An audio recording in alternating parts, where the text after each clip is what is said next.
Hello upcoming teachers. आप सभी का स्वागत है आपके अपने YouTube channel the teaching classes let's learn how to teach में। और आज का हमारा टॉपिक है gender and its cross cultural perspectives. Gender is not a fixed और यूनिवर्सल कंसेप्ट। जेंडर कोई फिक्स्ड और यूनिवर्सल कंसेप्ट नहीं है। While biological sex is largely similar across the world, जबकि बायोलॉजिकल सेक्स जो है ये across the world mostly similar है, जैसे कि मेल, फीमेल या थर्ड जेंडर। कुछ देशों में जो है 3 से भी ज्यादा जेंडर आइडेंटिफाइड हैं, लेकिन मोस्टली 3 जेंडर ही आइडेंटिफाइड हैं, जिसमें कि मेल, फीमेल और थर्ड जेंडर इंक्लूड होता है। Gender meaning, role, identity, and expectation vary significantly from one culture to another culture. Gender का मीनिंग, रोल, आइडेंटिटी, एक्सपेक्टेशन जो है वेरी करता है एक कल्चर से दूसरे कल्चर में। जैसे जैसे कल्चर बदलता है वहाँ इनके रोल, आइडेंटिटीज, एक्सपेक्टेशन जो है बदलते रहते हैं। Across cultural perspectives help us understand how society shape gender.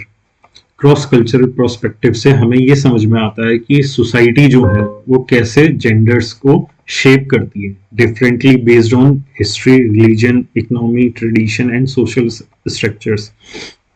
जो जेंडर को शेप करती हैं वो history, religion, economy, tradition, social structure के बेस पे शेप होता है gender. Concept of gender. Gender is not limited to biological differences include gender roles, gender identity, gender expression.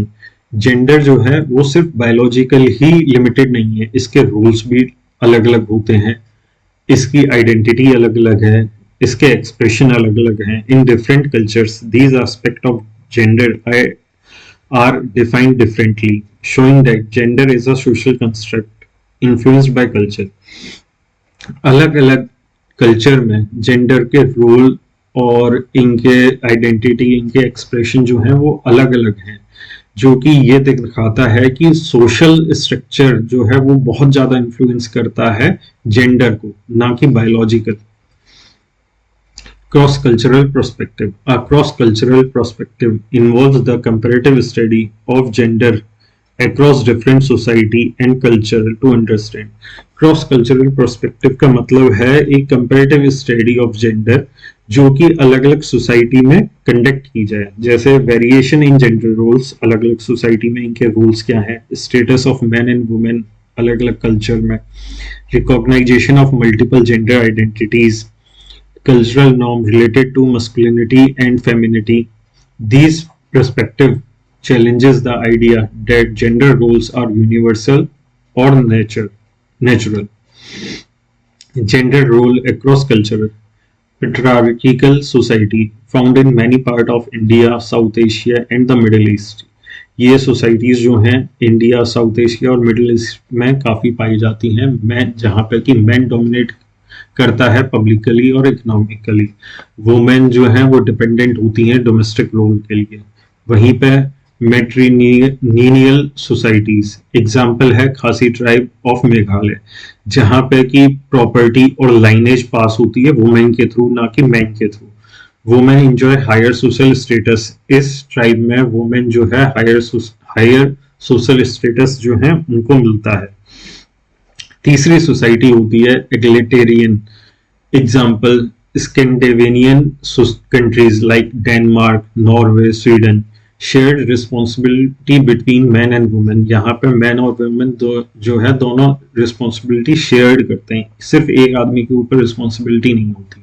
Equal participation in social and professional life, यहाँ पर equal participation होता है, चाहे वो सोशल लाइफ हो चाहे वो प्रोफेशनल लाइफ हो।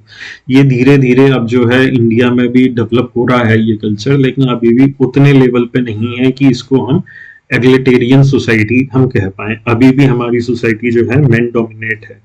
These differences prove that gender roles are culturally determined. ये जो है डिफरेंसेस ये प्रूव करते हैं कि जेंडर का जो रोल है वो कल्चरल से काफी ज्यादा इफेक्ट होता है। Cross cultural understanding of gender identity. Many country recognise more than 2 gender. बहुत सी कंट्रियों में जो है 2 से ज्यादा जेंडर पाए जाते हैं, जैसे इंडिया में थर्ड जेंडर को हिजड़ा भी कहते हैं। सेम इसी तरह two split people in native American culture. This shows that binary understanding of gender is not universal. ये हमें बताता है कि जो बाइनरी अंडरस्टैंडिंग है जेंडर की वो यूनिवर्सल नहीं है, वो अलग अलग कंट्रीज में अलग अलग है। जैसे आपके थाईलैंड और इधर की कंट्रीज में जो है लेडी बॉय का कंसेप्ट भी आ जाता है। इस तरह से अलग अलग कंट्रीज में अलग अलग कल्चर में इनके अलग अलग बाइनरी, इनके अलग अलग अंडरस्टैंडिंग है, मोर देन टू जेंडर भी पाए जाते हैं। Gender socialization in different cultures. Gender socialization is a process through which children learn gender roles. Gender socialization एक process है जिसके थ्रू children learn करते हैं genders के role. वो कहाँ से learn करते हैं? Family से, school से, religion से, and media act as an agent. Boys and girls are trained differently across cultures. Boys और girls जो हैं वो differently trained किए जाते हैं cultural में.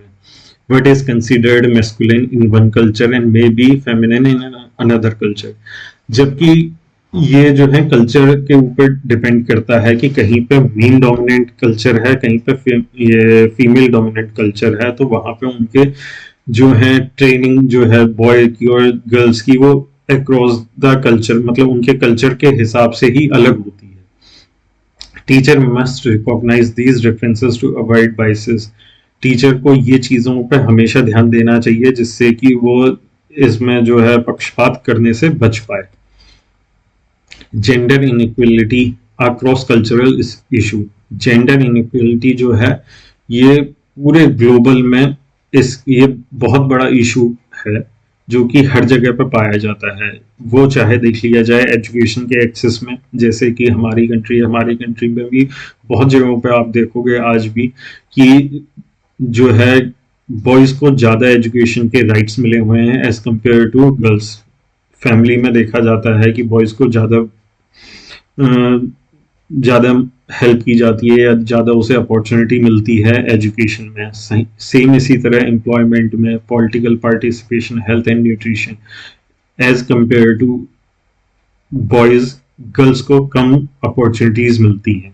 जैसे कि कहीं पर भी आप एग्जांपल लेके देख लीजिए, एजुकेशन में भी नंबर ऑफ बॉयज कितने पढ़ रहे हैं, नंबर ऑफ गर्ल्स कितनी है, चाहे वो स्कूल में हो चाहे वो हायर एजुकेशन में हो। सेम इसी तरह से एम्प्लॉयमेंट अपॉर्चुनिटीज में भी यही कंसेप्ट देखा जाएगा। आप किसी भी सेक्टर में जॉब्स देख लीजिए, वहां पे नंबर ऑफ बॉयज कितने हैं और नंबर ऑफ गर्ल्स कितनी है, उससे आपको इजीली समझ में आ जाएगा। पॉलिटिकल पार्टिसिपेशन, जितनी भी हमारी पॉलिटिकल पार्टीज हैं उनमें कितने नंबर ऑफ मेंबर जो हैं वो बॉय ये मेल हैं और फीमेल हैं, उनसे आपको इजीली समझ में आ जाएगा कि जो है जेंडर इनइक्वलिटी ये ऑल ओवर द वर्ल्ड हर जगह पे अवेलेबल है।